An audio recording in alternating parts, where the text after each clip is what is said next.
Hello and welcome to Wineskins, a program featuring reflections on the lives of the saints and the sacred scriptures, along with a variety of topics and issues from a Catholic perspective. I'm your host, Father Jim Corda. Our show is sponsored by the Annual Bishop's Appeal, the Catholic Communication Campaign, and St. Paul's Catholic Books and Gifts, a division of the Society of St. Paul. On our show today, I will interview Brian Corbin, a presenter from the First Friday Club from Catholic Charities USA. We will also hear more about the life of St. Therese of the Child Jesus and the readings for this 26th Sunday in Ordinary Time. That and more on Wineskins.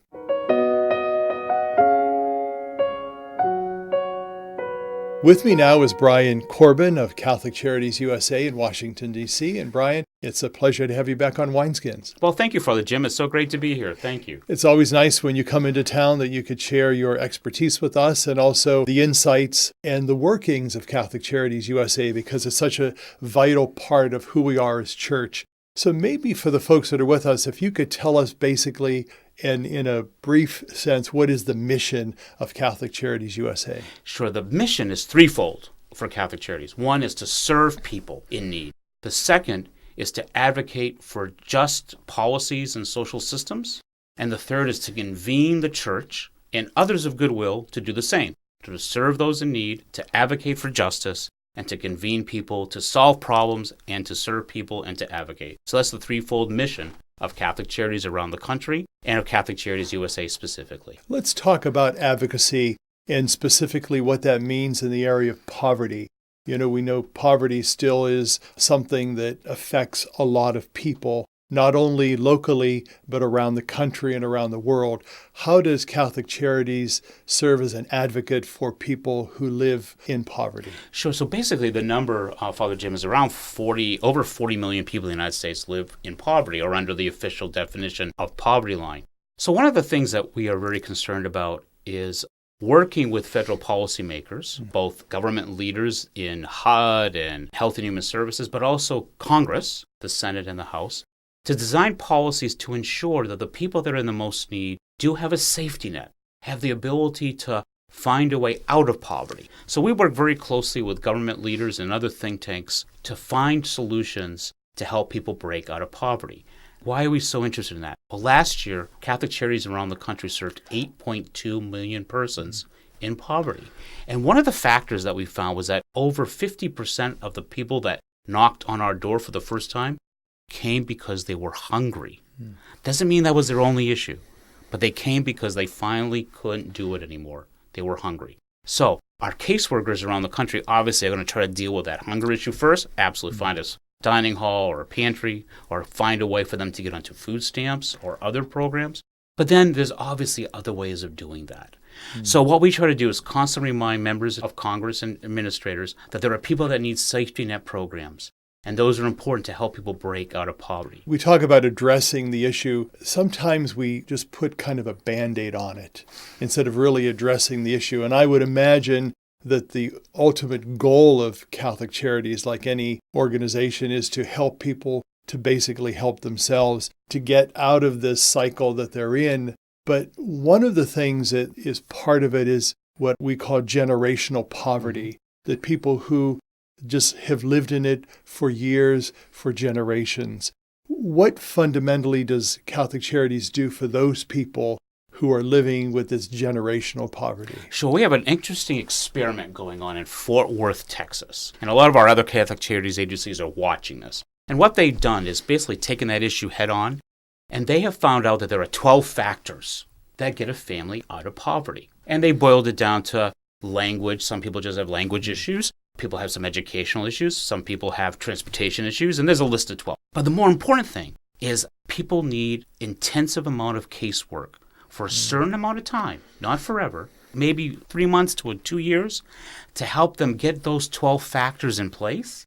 We're trying to find out if intensive case management to help people identify what they need to break out, everyone's a little different, can get people out of poverty. So right now, the University of Notre Dame Laboratory for Economic Opportunity with Catholic Charities USA and Catholic Charities of Fort Worth are studying this as a random control trial one of the highest levels of evidence-based social science, to see we divided the group of 400 families into two. 200 are in this intense case management program, and the other 200 are just getting like maybe a $500 check to pay rent that month. And we're trying to see if there's a difference. So getting to your point, yes, we're very concerned about that, and we see it all the time, and people just don't sometimes feel they can get out because sometimes systems are in the way. So we're trying to find a way to use social science to really study a group of people for over 3 years and see if we've made a dent. Right now, indications are that it really is important that people have this intensive hand-holding because there are so many systems to navigate. But once they break through and they fulfill those 12 identified areas that we think people themselves told us what they needed, to be honest with you, and it boiled down to those 12 items. We're trying to find a way to break people out of poverty. So that's one work that Catholic Charities tries to do, to then say, this is the work we do. We can bring that to policymakers and say, hey, maybe we need to fund a different way of doing this to help people break out forever. Well, Brian Corbin, while we have a lot more to talk about, we are out of time. We'll just have to have you back sometime to talk more about not only these issues that are addressed through Catholic Charities, but these issues that really affect all of us. And so we thank you for the work that you're doing at Catholic Charities USA to address these issues, especially the issue of poverty. And we wish you luck with that particular study. Thank you very much. For Wineskins, I'm Father Jim Corda. The Feast of St. Therese of the Child Jesus is celebrated on Saturday. To tell us more about this virgin and doctor of the Church is Jim Kravanik. He is from St. Michael Church in Canfield. Saint Therese, popularly known as the Little Flower, died in Lisieux on September 30th of 1897 at the early age of 24. She was canonized in 1925. Born in Normandy, France, Therese was the youngest of 9 children. She was educated at the Benedictine monastery in Lisieux. After being cured of a serious illness through the intercession of the Blessed Virgin Mary in 1883, she suffered from scrupulosity for a time, but made a complete conversion in 1886 and tried in vain to enter the Carmel of Lisieux. She even pleaded personally with Pope Leo XIII during a pilgrimage to Rome, but to no avail. She finally succeeded in being admitted at the age of 15 in 1888. She was given the name Sister Therese of the Child Jesus and the Holy Face. In 1893, Therese was named Mistress of Novices. In 1896, she had the first attack of tuberculosis that would lead to her death in 1897. In the meantime, the prioress, Mother Agnes of Jesus, a blood sister of Therese, commanded her to write her memoirs, which were eventually published under the title Story of a Soul. In this work, Therese expounds her doctrine of the little way of spiritual childhood, and in a very short time it was known throughout the world. Again, she died in 1897, and in 1944 was declared co-patroness of France, together with Saint Joan of Arc. In 1997, Pope John Paul II declared her a doctor of the Church. Her fidelity in little things and her courageous spirit of sacrifice enabled her to transform even the periods of great suffering into times of peace and joy. The prayer after communion touches another aspect of Teresa's spirituality. She prayed for the salvation of all humankind. For this reason, Pope Pius XI named her co-patroness of the foreign missions. In the Office of Readings, we find this statement: "In the heart of the Church, my mother, I will be love, and thus I will be all things, as my desire finds its direction." She even promised that after her death she would let fall a shower of roses. During the interrogation at her entrance into Carmel, she had stated that she entered Carmel for the salvation of souls, and especially to pray for priests.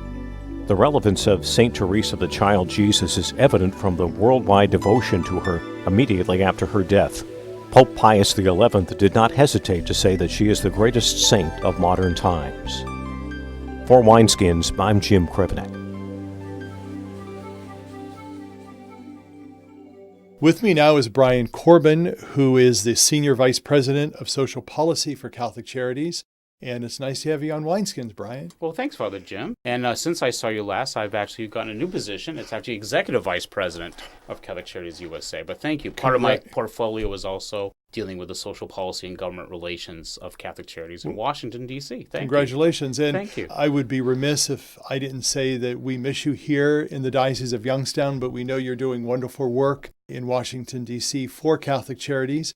And we are looking forward to your talk for the First Friday Club, and that's what we want to talk about today. We know that your topic is about the Year of Mercy and the call for justice and charity, which basically are hallmarks of Catholic charities. Tell us, first of all, why this Year of Mercy is so important for the Church in regards to what you do in Catholic Charities. Sure. Well, first of all, thank you for that very nice comment. And certainly all the work that I bring to Washington, D.C., all is rooted in the 27 years I had here in the Diocese of Youngstown. So I thank the people of the Diocese of Youngstown for that opportunity. Why is mercy so important? Well, as you know, the Church occasionally will call a Jubilee year of some issue. And last year, the Holy Father called in a document called Misericordia Vultus a year of mercy to really talk about how important mercy is. And he says in that document, he has this wonderful quote, God's mercy is the beating heart of the gospel. And I think that raises for me and for the work in Catholic Charities kind of a fundamental question, a fundamental option that we have. That remember the stories of Matthew 25, and we can talk a little bit more about that. When I was hungry and thirsty, you dealt with my needs. But there was another story about the Good Samaritan, where basically you have a moment of someone who's an outsider stopping and helping someone. But why would that story even come about? Because a scholar of the law asked Jesus, hey, how do I get eternal life? And Jesus said, well, what does the law say? And the scholar says very clearly, love the Lord your God with all your heart, with all your soul, with all your strength, and love your neighbor as yourself. And Jesus says, yeah, you got it, do it. But again, he wanted to justify himself, get a more of a clear definition of who that is. Who's my neighbor? But here's a fundamental question. Loving God and loving neighbor. So that's the fundamental question in spirituality for a Christian and in the moral life, to love God and love neighbor. So I think that's a way that we can find a way to connect both our personal spirituality and our corporate spirituality, as well as our personal actions of charity and justice, and our corporate, and when I say corporate, I mean the church for ourselves specifically, or as a community, our corporate works of mercy. So that's where the root is for me.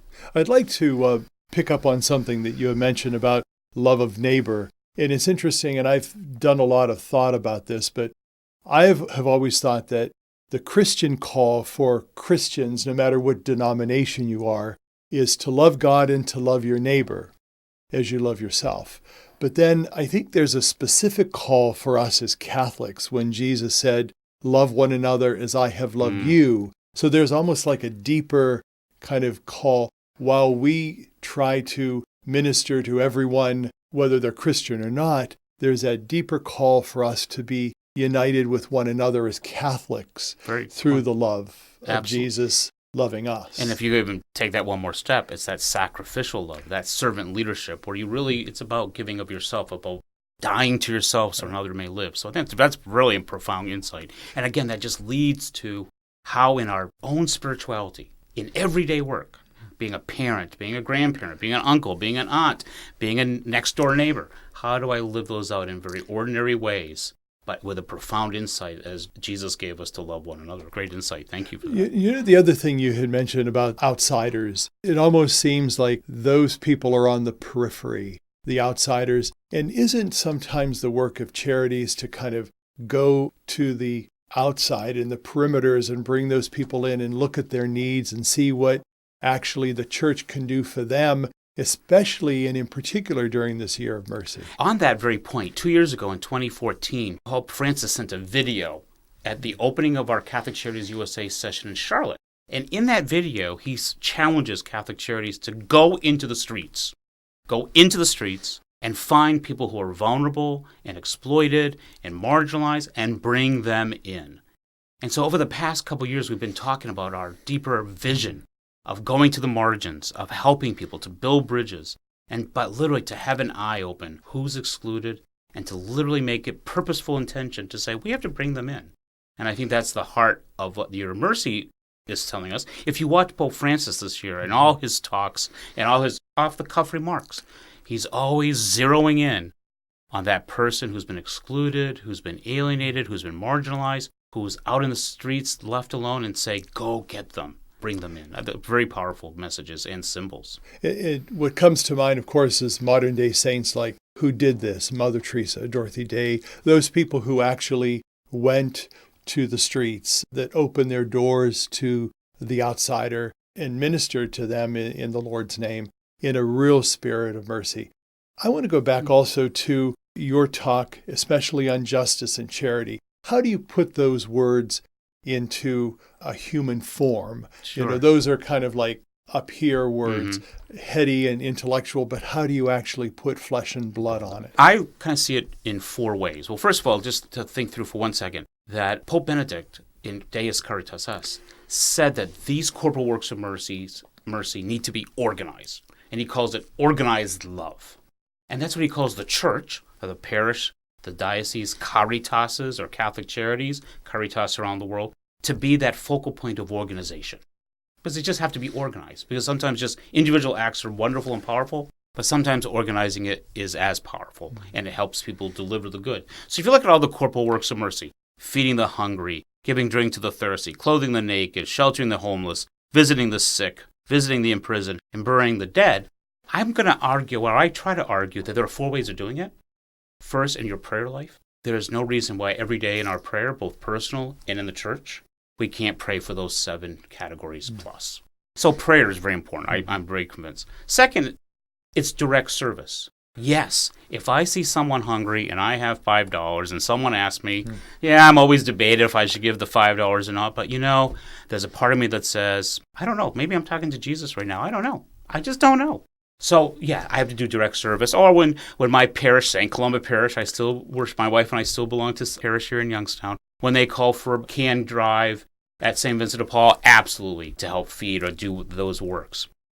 But that's personal service. And that's where the organized service of Catholic charities and other institutions like that become an important way to live out these corporal works of mercy. So your support for Catholic charities here in the Diocese of Youngstown and for Catholic Charities USA really helps fulfill that, organizing all that. The third way is in advocacy for justice. Sometimes you really have to pick up the phone or write an email or write a letter to your local mayor, to your commissioners, to your governor, to the President of the United States, to your congressperson, to your senator, to say, hey, we need just policies. Yes, we need SNAP, Supplemental Nutrition Assistance Program. That's food stamps. People do rely on that. Yes, we need more affordable housing, and that public policy needs to help move in that direction. Yes, we need to find ways to deal with refugees and those people who are naked and vulnerable. Yes, we have to have policies regarding protection of life from conception to natural death. So being an advocate. And the fourth way, I think, Father Jim, is those long-term sustainable development. So let me take hunger for an example. Feeding someone immediately, important. Arguing for food stamps, important. Praying for people who are hungry, important. But what about if we look at how our food systems work? What about supporting the Lake to River Food Cooperative here in Northeast Ohio? What about finding a way to support the Commonwealth Kitchen Incubator to help local artisans deal with food to sell? What about dealing with food deserts and helping people who are in inner cities or in other areas that don't have access to larger food stores or food chains? So thinking about the long-term effect of those. So I'd say prayer, service, advocacy, and long-term sustainability. Well, Brian Corbin, our time is up. We certainly appreciated your presence, not only here on Wineskins, but also at the First Friday Club. And we look forward to having you as a guest on Wineskins again. And God bless you in your work in Washington, D.C. Thanks, Father Jim. Much appreciated. For Wineskins, I'm Father Jim Corda. To receive more information on that and other issues, and to listen to Wineskins, visit the website of the Catholic Diocese of Youngstown at www.doy.org. Stay with us. We'll be back in a moment.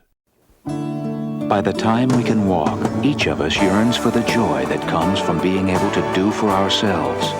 Church World Service believes that being self-reliant is a joy everyone should share. So around the block or around the world, share the joy. Church World Service. Our song today is by Tim Burke. It is from his CD entitled Love Road.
simply this: His work has been fulfilled. Life has just begun for Him. Life will never end for Him. Though we try to reach has been said, for He lives. I've cried from this experience. I've laughed about the past. I've struggled to the future. But most of all, I've learned.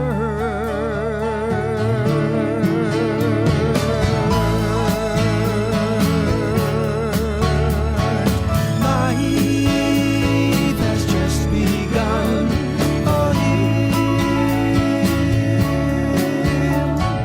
Life will never end for Him.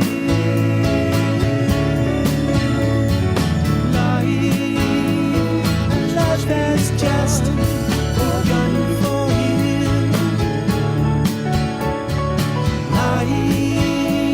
Life will never end for Him. For He lives. For He lives. For Him.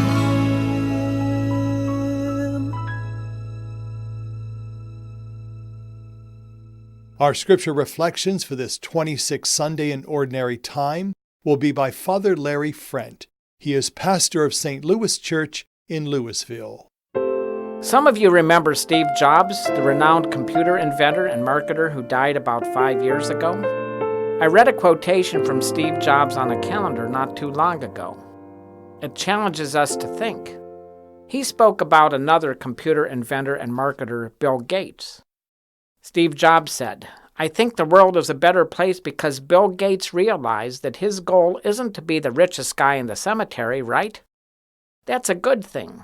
And so he's doing a lot of good with the money that he made." Think about that.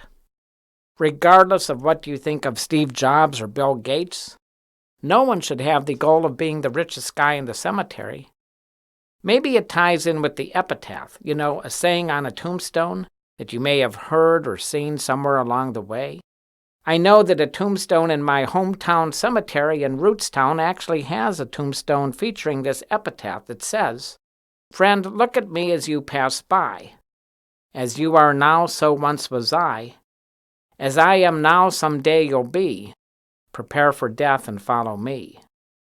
Somewhere, I don't remember where, I read a creative little reaction to that epitaph. It says, "To follow you I'm not content until I find out where you went." Certainly we can connect today's gospel with all of these thoughts. Last Sunday's gospel prepared us for the story. And last weekend's gospel, Jesus made it very clear that we cannot serve two masters. He said we cannot serve both God and mammon. What on earth is mammon? It's spelled M-A-M-M-O-N. In biblical times, Mammon was the name of the false god that personified greed. In today's gospel, Jesus tells the parable of the rich man and the poor man named Lazarus. Consider some biblical background here. During the time Luke wrote his gospel, a group known as the Pharisees would have made fun of the notion that God would bless the poor and hold the rich accountable. They believed that wealth was a symbol of God's favor, and poverty was always a punishment from God. But oftentimes in Luke's gospel, the world is turned upside down. But we should not conclude that the rich were automatically bad and the poor were automatically good.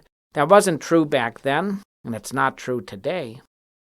Rather, Jesus teaches that what one does with one's blessings is what defines goodness or a lack of goodness. The rich man in the story must have had the goal of dying as the richest man in the cemetery. So just what was his downfall? It wasn't simply because he was rich. He insulated and isolated himself from the difficulties faced by poor Lazarus. Even after he died, he thought Lazarus existed as his slave, whose job it was to come and bring him refreshment. When it finally becomes clear that it was too late for him to do anything to help the poor and reverse his final destination, he wants to warn his brothers. Now remember, Luke wrote perhaps 40 or 50 or 60 years after Jesus rose from the dead. He makes the point that some warnings are ignored. Even the crucifixion and rising from the dead of the one who came to save us all won't convince some people from focusing only on themselves. So think one more time about the epitaph I quoted and the creative little reaction to it. Friend, look at me as you pass by. As you are now, so once was I. As I am now, someday you'll be. Prepare for death and follow me. And to follow you, I'm not content until I find out where you went. Maybe these thoughts lead us to remember a very important truth. Life has only so many opportunities, and ultimately, we are responsible for the choices we make along the way. A quotation from the Jesuit author Larry Gillick sheds light on this as well. The only things you can take with you into the next life are the things that you shared with the poor. Maybe the Lord wants these words to echo in our souls. The only things you can take with you into the next life are the things that you shared with the poor. All of the gifts we have been given are intended to steer us toward gratitude and generosity. For Wineskins, I'm Father Larry Friend. In today's gospel, only too late did the rich man care about his brothers and sisters. What about us? Do we see poor Lazarus? Are we our brothers and sisters' keeper? Are we the answer God intended to others' prayers for help? Let's open our eyes and see. Let's open our hearts and hands. Lazarus is waiting at our door. Wineskins is made possible by the annual Bishop's Appeal, the Catholic Communication Campaign, and St. Paul's Catholic Books and Gifts. The program is produced by CTNY, the Catholic Telecommunications Network of Youngstown. I'm your host, Father Jim Corda, wishing you a blessed Sunday and a safe week.